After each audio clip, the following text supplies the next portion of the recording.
The umbrella was never invented to keep you dry. For most of human history, it existed to decide who mattered. Look at it now. Folded in a bag, forgotten in a hallway. A cheap thing you lose in a taxi and never think about again.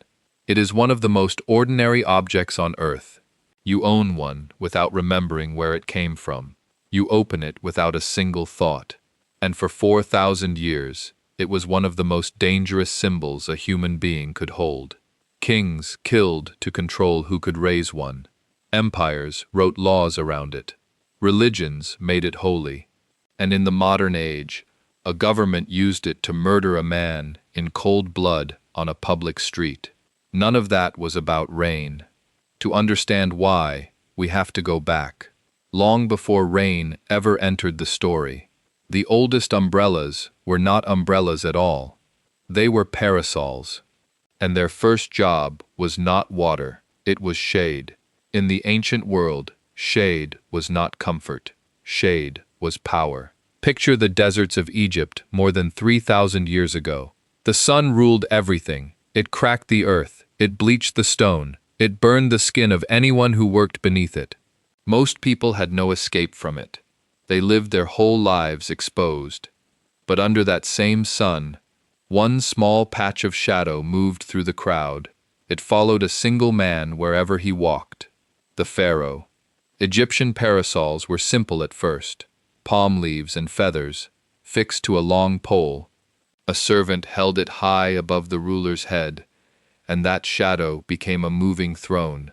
Hieroglyphs, carved into temple walls, show kings shaded this way. They show gods shaded this way too. The message was cut into stone for eternity. Some people belonged in the light. Others were important enough to be spared from it. Shade meant privilege. Shade meant you stood closer to the divine, and the pale skin it protected became its own kind of proof. Pale skin said, "You did not labor in the fields." It said, "The sun answered to you, not the other way around." In a land where the sun was worshipped as a god, to be lifted out of its reach was to be lifted above ordinary men. The parasol did not just cool the pharaoh, it set him apart from creation itself.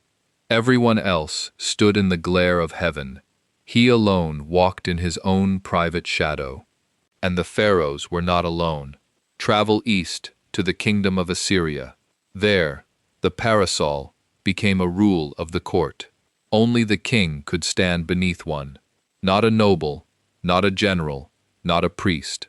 The shadow above his head was a border no one else was permitted to cross. To carry a parasol in Assyria was not fashionable. It was rank made visible. It marked the exact distance between a ruler and every living soul who served him. The same held in Persia.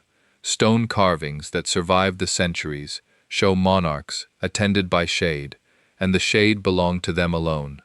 Now go further east still, to ancient China. Here, the object took its next great leap. The Chinese did not stop at shade. Sometime in the first millennium before Christ, their craftsmen coated the canopy in wax. For the first time, it could turn away rain. The parasol became something new. It became the umbrella. The Chinese went further.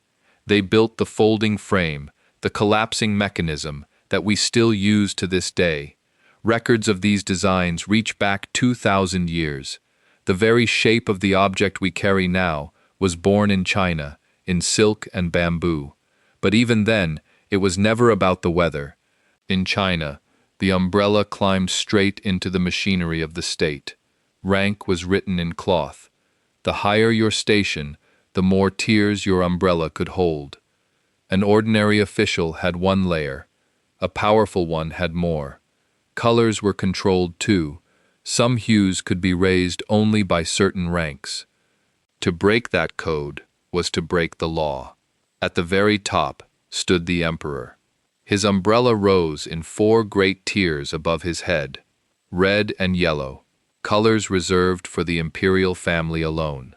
For anyone else to carry them was not rude. It was a crime against the order of heaven itself. The pattern spread across the region like a shared language of power. In Siam and in Burma, kings were shaded by umbrellas of 8 tiers, then 16, then even more.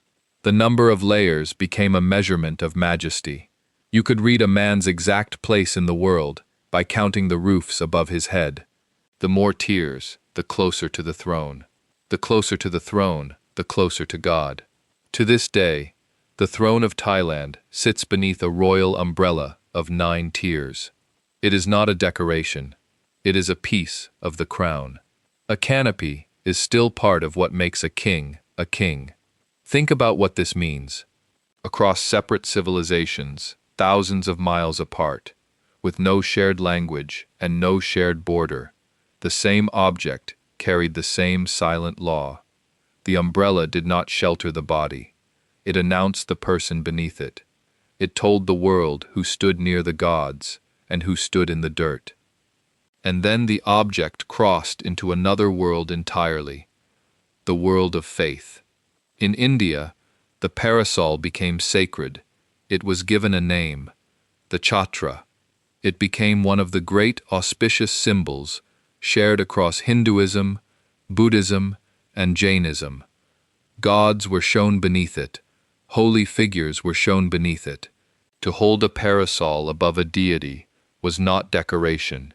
It was an act of worship. The canopy became a shrine that could walk. For the Buddhists, the umbrella meant protection from every spiritual harm. The dome above stood for wisdom. The skirt hanging below stood for compassion. Some designs were octagonal, their 8 sides marking the noble eightfold path itself.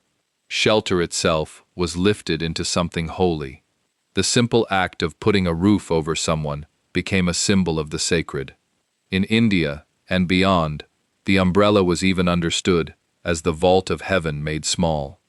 A canopy of the sky, carried by hand. It was raised above stupas and holy shrines, the same shape that had shaded kings, now standing in for the dome of the cosmos itself. Nothing about it was practical. Everything about it was meaningful. So the object now wore 2 faces. In the courts of kings, it meant power over men. In the temples, it meant nearness to the divine.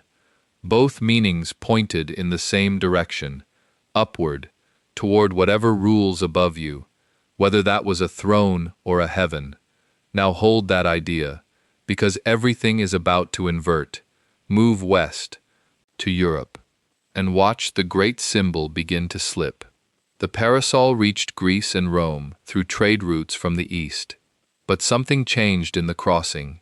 In Greece, it was carried by noblewomen, held aloft by their servants. A mark of wealth, yes, but now also a mark of gender. A Greek man, seen beneath a parasol, had his manhood openly questioned. It was considered a woman's thing. The Romans agreed. To them, the parasol was a luxury for women of status, carried by their attendants. A Roman man was expected to wear a hat, or simply to take the weather as it came. To hide beneath shade was to appear soft. Watch how far the object has fallen. The same shade that crowned a pharaoh, the same canopy that marked an emperor as the Son of Heaven, was now, to Roman eyes, a sign of weakness in a man. The symbol of ultimate power in the East had become the symbol of softness in the West. The object had not changed. Only the eyes looking at it had. Then Rome fell, and across Europe, the umbrella nearly disappeared. For centuries, it survived mostly inside the church, raised over sacred objects during the ceremony. The old meaning of power flickered on quietly in the shadows of cathedrals, a memory of divinity kept alive in ritual. But out in the streets, among ordinary people, it was simply gone. The umbrella slept for 1,000 years. It woke again in the Renaissance. New trade routes reopened the long road to Asia, and the object returned with them. Wealthy women in Italy and then France took up the parasol once more. And once more, it meant status. Pale skin was the prize of the age. A tan marked the laborer who toiled in open fields. To keep your skin pale was to prove that you did not. Then, in France, something practical happened. Merchants took the parasol and waxed the fabric, exactly as the Chinese had done more than 1,000 years before, though they likely did not know it. Now the canopy could shed rain, and crucially, in France, both men and women carried it without shame. The umbrella, as a rain tool, was being reborn. But cross the water to England, and the old prejudice was waiting at the shore. In Britain, the umbrella was strictly for women. A man who carried one was mocked as feeble, worse than feeble. He was mocked as French, which to an 18th-century Englishman was close to an insult by itself. To open an umbrella in an English street was to hand the crowd a reason to jeer at you. Real men, the thinking went, either got wet or paid for a coach. And this is where our story finds its most stubborn man. His name was Jonas Hanway. Hanway was a merchant and a traveler, a restless, opinionated, endlessly busy man. He had journeyed through Russia and deep into Persia, and somewhere on those roads he had seen the ceremonial sunshade in use, the ancient symbol still doing its ancient work. He liked what he saw. When he returned to London in the middle of the 17th century, he made one simple decision. When it rained, he would carry an umbrella, in public, without apology. London was not ready. For nearly 30 years, Jonas Hanway walked the streets of the city beneath his umbrella, and for nearly 30 years, he paid for it. People jeered as he passed. People stopped and stared. Some threw rubbish at him. To the deeply religious, he was defying the rain that God had sent down to wet all men equally. To the fashionable, he was an effeminate eccentric, a man playing at being French in the heart of England. But the fiercest anger of all came from the coach drivers. On rainy days, the men who drove the hansom cabs and carried the sedan chairs earned their finest wages. Their vehicles came fitted with small canopies to keep passengers dry. A man walking calmly under his own umbrella was a man who would never need to pay them again. They looked at the raised canopy over Hanway's head, and they saw the future written in it, and the future frightened them, so they shouted at him. They pelted him with filth. On one occasion, a driver deliberately steered his coach at Hanway, trying to run him down in the street. Hanway, a man who never once in his life backed away from a fight, raised his umbrella and gave the driver a sound thrashing with it. He never surrendered, and slowly, quietly, the tide began to turn. Other soaking wet Englishmen watched this stubborn figure stroll past them, dry and untroubled, and reason began to wear down pride. One followed, then another, then many. For years afterward, the umbrella in England was even called a Hanway, in honor of the man who had absorbed the mockery first, so that others would not have to. It was said that almost every English town came to remember its own first brave citizen who dared to raise one. Consider what Hanway had actually done. He had taken an object that for 40 centuries had belonged only to kings, priests, and gods, and he had dragged it down into the ordinary street. He had stripped it of its aura through sheer, patient stubbornness. Every insult thrown at him was really the old order defending itself. The idea that shelter was a privilege, not a right. And one soaked, determined man broke that idea in half. The symbol had finally broken free. What had once crowned pharaohs and shaded living gods was becoming, at long last, a plain tool for any ordinary person caught in the rain. The technology raced to catch up with the courage. Early umbrellas were heavy, ugly things. Oiled canvas stretched over thick ribs of whalebone. They were awkward to carry and difficult to open, especially when already wet. Then, in 1852, a Yorkshireman named Samuel Fox changed the object forever. He designed a frame built from light steel ribs. Suddenly, only the umbrella was strong and slim and cheap to make. Now it truly could belong to everyone. Yet even as it spread to the common man, The old aura of authority clung to it. The Duke of Wellington himself owned an umbrella. But on the battlefield, he forbade his officers to open them. An umbrella, he believed, had no place in the presence of the enemy.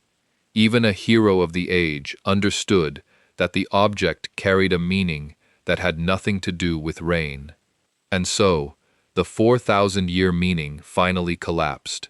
The object that had once separated kings from servants now sheltered them both, standing side by side in the same gray drizzle. The pharaoh's shadow and the beggar's cover had become the same thing. Power had leaked out of the object at last, but not entirely, because power has a strange way of returning to the objects that once held it, and the umbrella had one final secret still to reveal: London, Waterloo Bridge. The 7th of September 1978. A man named Georgy Markov walked toward a bus stop. Markov was a writer, a defector from communist Bulgaria who had escaped to Britain, where he spent his days broadcasting sharp and fearless criticism of the regime he had fled. He mocked the dictator by name. He had made powerful enemies, and he knew it. At the bus stop, he felt a sudden sting in the back of his thigh, sharp, like an insect bite. He turned. Behind him, a man was bending down to pick up a dropped umbrella. The man apologized in a foreign accent, crossed the street, and disappeared into a waiting taxi. 4 days later, Georgy Markov was dead. The autopsy found the answer buried in his leg. A pellet, smaller than the head of a pin, made of platinum and iridium. Drilled into its surface were 2 tiny holes, sealed with a sugary coating designed to melt at the exact temperature of the human body. Inside the pellet was ricin, a poison with no known antidote. Once it entered him, nothing on earth could have saved him. The umbrella had not been dropped by accident. Hidden inside it was a mechanism, powered by compressed air, engineered to fire that pellet into a man's flesh from inches away. It had been built by the Bulgarian Secret Service, with the help of the Soviet KGB. The attack fell on the birthday of the very dictator Markov had spent his life mocking, a message written in poison. The killer was never brought to justice. The weapon itself was never recovered. Most of the files vanished. The prime suspect lived out his years as a free man and died without ever facing a court, and history gave the device a name that tells you everything you need to know: the Bulgarian umbrella. 10 days before Markov, another Bulgarian defector had felt the same sharp jab in a Paris metro station. He survived, but the method was identical. This was not a single madman. This was a state, using the most invisible weapon it could imagine, and it chose an umbrella precisely because no one would ever look twice at a man holding one in the rain. That was the genius of it, and that was the horror of it. The object had become so ordinary that it was the perfect place to hide death. Now stop and see what has truly happened across this story. For 4,000 years, the umbrella held power over human life. In Egypt, it was decided who deserved to be spared from the sun. In China, it marked who stood nearest to heaven. In the temples of India, it crowned the gods themselves. And on a bridge in modern London, it quietly decided who would live and who would die. The object never once changed its nature. It only changed its costume. The pharaoh's shade and the assassin's weapon are the same idea, wearing different clothes across the centuries. A canopy raised above a single person, drawing the exact line between those who command and those who obey, between the protected and the exposed, between the powerful and everyone else who stands beneath the open sky. We told ourselves the umbrella was about rain. That was the disguise.